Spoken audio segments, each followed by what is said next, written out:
E a Comissão de Constituição e Justiça da Câmara deu aval por 34 votos a 30 a um projeto de lei que transfere aos estados e ao Distrito Federal a competência para legislar sobre a posse e o porte de armas de fogo.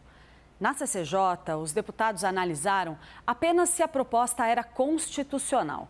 Agora, esse texto segue para uma comissão especial, onde os parlamentares vão poder sugerir mudanças à redação original desse texto.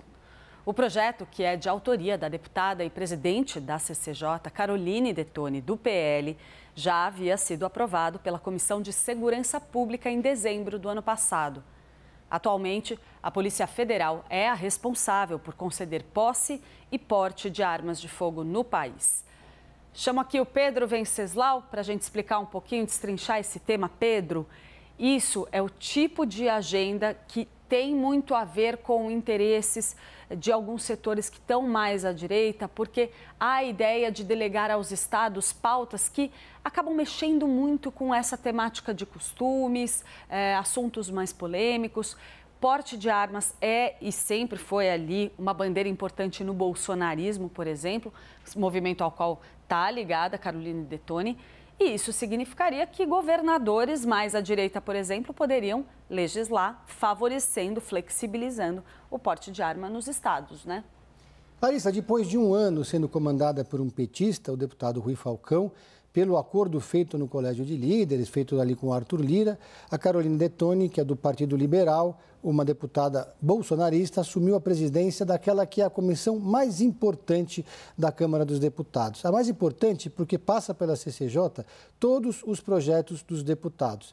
A CCJ é responsável por fazer aquele chamado pente fino para saber se a matéria é constitucional ou inconstitucional. Até porque, se o Congresso apoia um projeto de lei que é inconstitucional, depois ele vai ser derrubado pelo Supremo Tribunal Federal.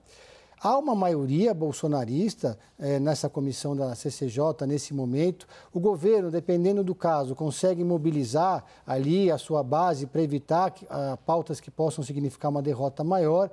Mas nesse caso, aparentemente, houve um cochilo da base do governo num momento em que as prioridades são outras. A gente estava aqui falando agora há pouco sobre a dificuldade da base do governo e das lideranças da base em conseguir manter os vetos do presidente Lula e evitar uma bomba fiscal. Dito isso, eu fui conversar com alguns advogados, criminalistas e também constitucionalistas. E há um consenso entre todos aqueles com os quais eu conversei que esse projeto de lei é inconstitucional, flagrantemente inconstitucional.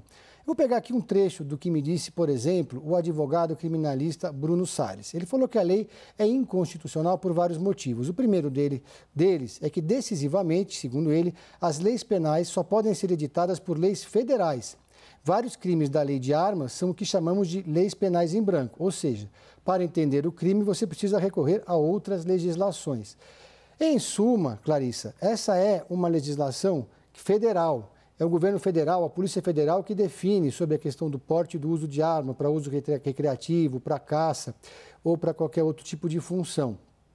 Pela Constituição brasileira, essa não é uma prerrogativa dos governos estaduais. Isso poderia gerar uma situação bastante inusitada. Cada estado cria uma lei diferente. Um estado permite o posse de arma, libera a arma para qualquer um, cria ali, abre a porteira para as pessoas comprarem armas e terem, com a desculpa de que são atiradores esportivos ou que são caçadores, e outros estados não.